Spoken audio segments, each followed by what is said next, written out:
तुम लोग जाकर सो जाओ, ये सब तुम लोगों का वहम है बस, और कुछ भी नहीं। लेकिन मैम, मैंने बोला ना, go to your bed now. Leena ने भले ही दोनों बच्चियों की बात को उस वक्त ज्यादा तवज्जो नहीं दिया, लेकिन असल में वो भी कुछ परेशान सी थी। फिर अगले दिन, ma'am may I come in? Yes Leena, come in sit, बताओ क्या बात है। मैम, हॉस्टल में फिर से वही सब हो रहा है। इस बार 5th स्टैंडर्ड की रिनी के साथ हुआ। मैम मुझे तो बहुत डर लग रहा है। लीना, ये सब बच्चों की शरारत है, इससे ज्यादा और कुछ भी नहीं।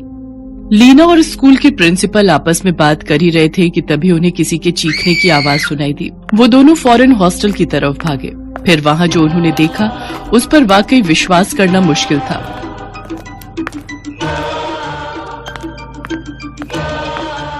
वो रिनी की फ्रेंड वंशिका थी जो कि उल्टी चल रही थी।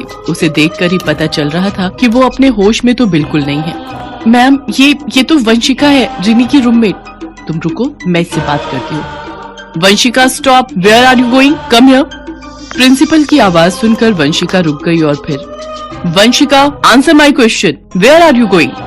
वंशिका ने कोई जवाब नहीं दिया। उसका चेहरा उसके बालों से ढका हुआ था। प्रिंसिपल ने उसके चेहरे से उसके बाल हटाए तो देखा कि वंशिका की आंखें तो बंद थी। लीना, ये तो सो रही है, इसे नींद में चलने की बीमारी है क्या? मैम, ऐसा तो पहले कभी कुछ नहीं हुआ इसके साथ। ऐसा करो, तुम इसे इसके मेडिकल रूम में ले जाओ और इसका चेकअप करवाओ। जी मैम, पर लीना गो। लीना वंशिका को लेकर चली गई, लेकिन वो बहुत डरी हुई थी और उधर प्रिंसिपल भी बेचैन थी। फिर कुछ देर बाद, मैम क्लास में भूत है। हाँ भूत है वहाँ। What rubbish Samaira, do you know what are you saying? Ma'am please come with me please. Principal Samaira और टीचर के साथ क्लास में पहुंची। क्लास की छत पर कुछ बच्चों के नाम अपने आप लिखे जा रहे थे, वो भी खून से। ये देखकर बच्चे बहुत डर गए थे। प्रिंसिपल ने ऐसा कुछ इससे पहले कभी नहीं देखा था। सभी लोग एकटक क्लासरूम की छत की तरफ देख रहे थे। तभी अचानक छत पर से सारे बच्चों के नाम मिट गए और अब की बार खून से समायरा नाम लिखा जाने लगा। अब तो प्रिंसिपल को भी थोड़ा डर लगने लगा। तो वही छत पर खून से लिखा अपना नाम देखकर समायरा थर-थर कांपने लगी। समायरा सारे बच्चों को बाहर लेकर जाओ अभी। Okay ma'am. इससे पहले कि समायरा टीचर बच्चों को क्लासरूम से बाहर ले जा पाती, रूम का दरवाजा अपने आप ही बंद हो गया। ये देखकर सबके माथे से पसीना बहने लगा और कुछ बच्चे तो दहाड़े मारकर रोने भी लगे। कुछ देर बाद दरवाजा अपने आप खुल गया। सभी लोग फौरन बाहर स्कूल के गार्डन में आ गए। बच्चे बुरी तरह से घबराए हुए थे और लगातार अपने पेरेंट्स के पास जाने की जिद कर रहे थे। मजबूर होकर प्रिंसिपल को सभी पेरेंट्स को स्कूल में बुलाना पड़ा। मैम, ये शहर का बेस्ट रेटेड स्कूल है, इसीलिए हमने अपने बच्चों को आपके भरोसे यहाँ पर छोड़ा है। लेकिन फिलहाल जो हमारे बच्चे कह रहे हैं, अगर वो सच है तो हमें कुछ सोचना होगा। रिनी का तो रो रो कर बुरा हाल है मैम, अब आप ही बताइए मैं उसे यहाँ कैसे छोड़ दूँ? देखिए, आप सब शांत हो जाइए। अब तक यहाँ किसी भी बच्चे को कोई नुकसान नहीं पहुँचा है। हाँ, कुछ अजीबोगरीब चीजें हुई है पिछले दिनों, लेकिन मैं आपसे वादा करती हूँ ये सब बहुत जल्दी सुलझ जाएगा। बस तब तक आई नीड सम कोऑपरेशन। फिलहाल कुछ दिनों के लिए आप अपने बच्चों को अपने साथ घर ले जाइए। जैसे ही सब कुछ नॉर्मल होता है, बच्चे फिर से हॉस्टल में रहने आ सकते हैं। प्रिंसिपल की बात मानकर सभी पेरेंट्स अपने बच्चों को लेकर वहाँ से चले जाते हैं, सिवाय राम प्रसाद जी के। वो अपने पोते विकास के साथ अभी भी प्रिंसिपल मैम के रूम में ही बैठे थे। आप विकास के दादाजी है ना? देखिए, मैं समझती हूँ आपकी चिंता, बस मुझे थोड़ा सा वक्त दे दीजिए। आई प्रॉमिस मैं सब ठीक कर दूंगी। नहीं, ये सब आपके बस की बात नहीं है। आप कितनी भी कोशिश कर लो, वो यहाँ से जाएगी नहीं। क्या कह रहे हैं आप? कौन नहीं जाएगी यहाँ से? मैडम जी, आप मानो या न मानो, सच तो यही है कि यहाँ एक आत्मा है जो ये सब कर रही है। What rubbish. देखिए, ये सब बकवास मैं पहले भी सुन चुकी हूँ। असल में ये सब हमारे स्कूल की रेपुटेशन खराब करने की एक कोशिश है, जिसे मैं नाकाम करके ही रहूंगी। मैडम जी, क्यों जिद कर रही हैं? आपका चेहरा बता रहा है कि आपने भी उस आत्मा को महसूस किया है। देखिए, मैंने सालों तक तंत्र विद्या सीखी है और मैं आपकी मदद कर सकता हूँ। ठीक है, आपको जो करना है कीजिए, मैं आपको परमिशन देती हूँ। बस इतना याद रहे कि इस सब के बारे में आप बाहर किसी से कुछ नहीं कहेंगे। प्रिंसिपल के पास और कोई चारा भी नहीं था। उन्हें कुछ भी करके अपने स्कूल को बचाना था।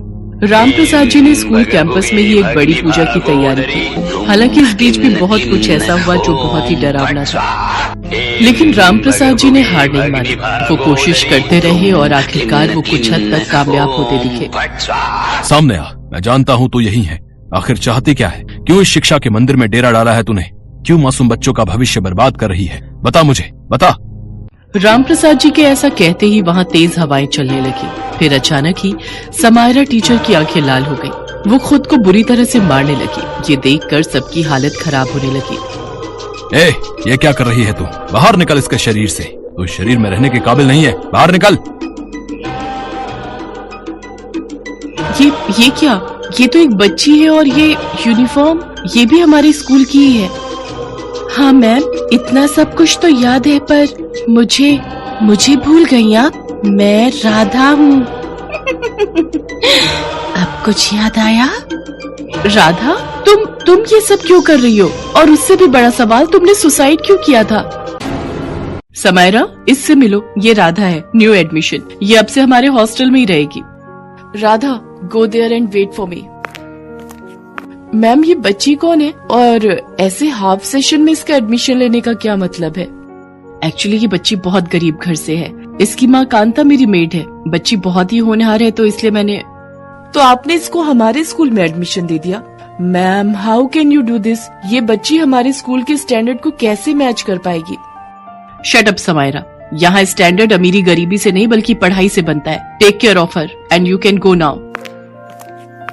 मैम, ये लोग मेरा मजाक उड़ा रहे हैं। देखिए, इन लोगों ने मेरी ड्रेस पर कलर गिराकर इसे खराब कर दिया। उफ, इतने बड़े स्कूल में ऐसे ही मुंह उठाकर चली आओगी तो ये सब तो झेलना ही पड़ेगा ना। अब जाओ और जाकर अपनी ड्रेस चेंज करके आओ। ऐसा एक दिन भी नहीं गया जब इस स्कूल में मुझे बुली नहीं किया गया। मैंने जब भी शिकायत की तो उल्टा इस समायरा टीचर ने मुझे ही डांट दिया। मैंने आपके पास आकर शिकायत करने की भी कोशिश की, लेकिन ऐसा करने से भी मुझे रोक दिया गया।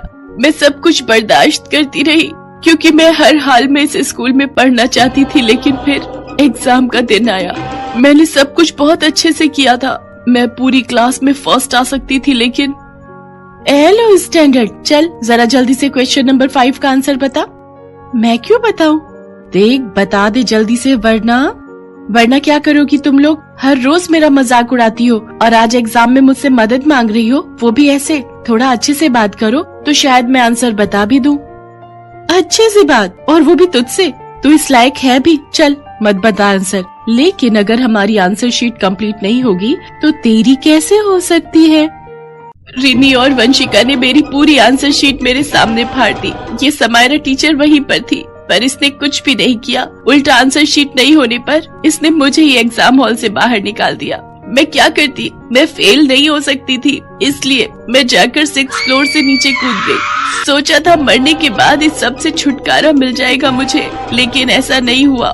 इस स्कूल में पढ़ने की मेरी तमन्ना अधूरी रह गई थी, इसलिए मैं मरकर भी यहाँ से नहीं जा सकी। तुम्हारे साथ जो कुछ हुआ उसके लिए मैं बहुत शर्मिंदा हूँ राधा। मैं तुमसे वादा करती हूँ कि समायरा को इसके किए की सजा मैं दिलवाऊंगी, लेकिन प्लीज तुम वो सब मत करो जो कर रही हो। इस स्कूल में तुम्हारे जैसे और भी बच्चे हैं जो वाकई यहाँ दिल लगाकर पढ़ना चाहते हैं। उनकी खातिर प्लीज यहाँ से चली जाओ। ठीक है, चली जाऊंगी, लेकिन आपको मुझसे एक वादा करना होगा। जो मेरे साथ हुआ वो फिर कभी किसी और के साथ नहीं होना चाहिए यहाँ, वरना। नहीं, मैं वादा करती हूँ ऐसा फिर कभी नहीं होगा। ये मेरी जिम्मेदारी है। इसके साथ ही राधा वहाँ से गायब हो गई।